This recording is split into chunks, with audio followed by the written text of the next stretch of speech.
அஸ்ஸலாமு அலைக்கும் வரஹமத்துல்லாஹி வபரகாத்துஹு. இன்றைய தினம் எது பற்றி பார்க்க போகிறோம் என்று சொன்னால், அஸ்வஸ்ம இரண்டாம் கட்ட தொடர்பாக விண்ணப்பித்தவர்களுடைய வீடுகளுக்கு சென்று தகவல்களை சேகரிக்க நடைமுறை பற்றி ஆரம்பமாக போகிறது.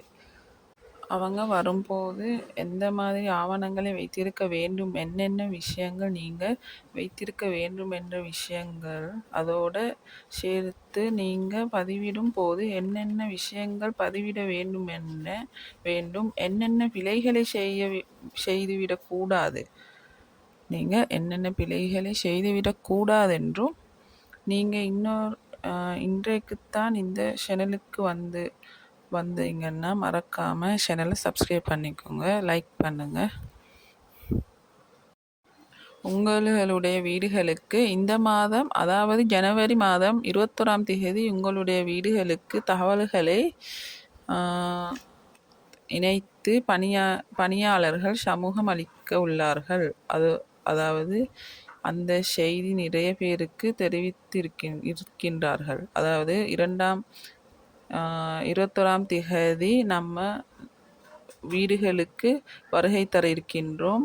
அடுத்தது உங்களுடைய வீட்டிற்கு வரும்போது என்னென்ன ஆவணங்கள் சேர்த்து இருக்க வேண்டும் எனவும் தகவல்கள் தெரிவித்து உள்ளார்கள். இந்த தகவல்களை சிறந்த ஒருத்தரால் கையாளுதல் மிக முக்கியமானதாகவும் காணப்படுகின்றது. என்னவென்றால், இப்போ அஸ்வஸ்மால வந்தேன்டா, இப்போ உங்களோட வீட்டில் இருக்கிறவங்கள நல்லா கொஞ்சம் முன்னுக்கு இருந்து நல்லா பேசக்கூடியவங்க, நல்லா கதைக்கக்கூடியவங்களை முன்னுக்காக்கி அவங்கள மூலமாக அவங்களோட தகவல்களை அவங்களுக்கு கொடுக்குறது கட்டாயம் முக்கியம். ஏன்டா ஒவ்வொரு தகவல்களுக்கும் அவங்க கேட்குற ஒவ்வொரு தகவல்களுக்கும்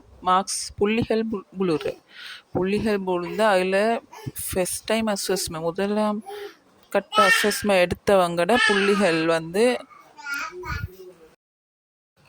அவங்க வீட்டுகளுக்கு கேட்குற ஒவ்வொரு கேள்விக்கும் சரியான பதில்களை நீங்கள் எப்படியாவது கொடுத்துக்கோங்க. எல்லாம் உண்மையை சொல்லுங்கள். இப்போ உங்களோட சொந்த வீடு இல்லைன்னா நீங்கள் கூலிக்கு எடுத்திருக்கிற வீடுண்டா அதெல்லாம் செல்லுங்க அவங்கக்கிட்ட. இப்போ சிலவங்களோட அவங்க முதலாம் கட்டத்தில் வீடுகளுக்கு போன டைம் அவங்களோட கூலி வீட்டையும் ஃபோட்டோ எடுத்து கொண்டு போய்த்து கடைசியில் அவங்களுக்கு மசுவசமாக கிடைக்காம இருக்கின்றேன். அதனால் நல்லா கையாளக்கூடிய ஒருத்தரை வச்சு பேச சொல்லுங்கள். முதலாம் கட்டம் விண்ணப்பித்து இன்னும் அஸ்வஸ்மை கிடைக்காத எல்லாருக்கும் அஸ்வஸ்மை இந்த தடவை கிடைக்க உள்ளது.